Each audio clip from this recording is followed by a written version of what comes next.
যুক্তরাষ্ট্রের সামরিক বাহিনীর সঙ্গে 15 দিনব্যাপী এক রক্তক্ষয়ী সংঘাতে 200 জনেরও বেশি মার্কিন সেনা নিহত হয়েছে বলে চাঞ্চল্যকর দাবি করেছে ইরানের সামরিক সংস্থা Islamic Revolutionary Guard Corps IRGC। ইরানের বার্তা সংস্থা তাসনিম নিউজ এজেন্সিকে দেওয়া এক বিশেষ সাক্ষাৎকারে IRGCর মুখপাত্র হোসেন মোহেবি এই চাঞ্চল্যকর তথ্য প্রকাশ করেন। সাক্ষাৎকারে IRGC মুখপাত্র দাবি করেন, সংঘাত চলাকালীন মার্কিন বাহিনীর ক্ষয়ক্ষতি ও হতাহতের যে তথ্য ওয়াশিংটন প্রকাশ্যে স্বীকার করেছে তা মূল সত্যের চেয়ে বহুগুণে কম। ইরানের পাল্টা ও প্রতিশোধমূলক হামলায় যুক্তরাষ্ট্রের সামরিক অবকাঠামো ও জনবলের ব্যাপক ক্ষতি হয়েছে, যা পেন্টাগন বিশ্ববাসীর চোখ থেকে গোপন করার চেষ্টা করছে।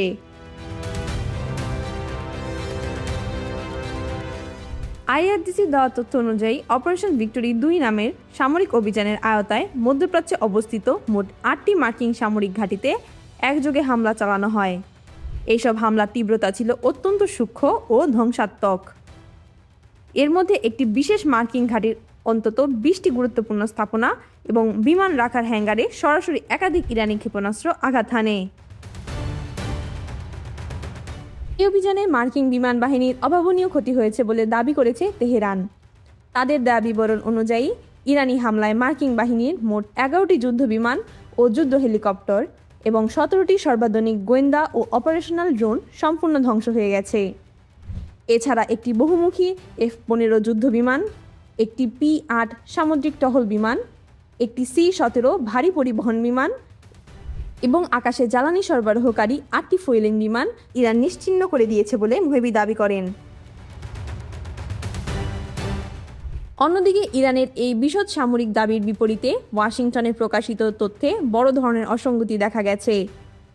ইরানের হামলার পর প্রথম দিকে মার্কিন প্রতিরক্ষা দপ্তর পেন্টাগন আনুষ্ঠানিকভাবে জানিয়েছিল যে সংঘাতের ফলে তাদের 18 জন সেনা নিহত হয়েছে। তবে এর কিছুদিন পর পেন্টাগন তাদের দেওয়া নিহতের সংখ্যা সংশোধন করে এবং আন্তর্জাতিক কয়েকটি শীর্ষস্থানীয় গণমাধ্যমে জানায় যে প্রকৃত নিহতের সংখ্যা সংশোধন করে 14 জন করা হয়েছে। নিহত মার্কিন সেনাদের আত্মত্যাগের স্বীকৃতি হিসেবে ওয়াশিংটন ইতোমধ্যেই সেই 14 জন সেনার মধ্যে কয়েকজনের নাম, পরিচয় এবং ছবি জনসমক্ষে ও সংবাদ মাধ্যমে প্রকাশ করেছে।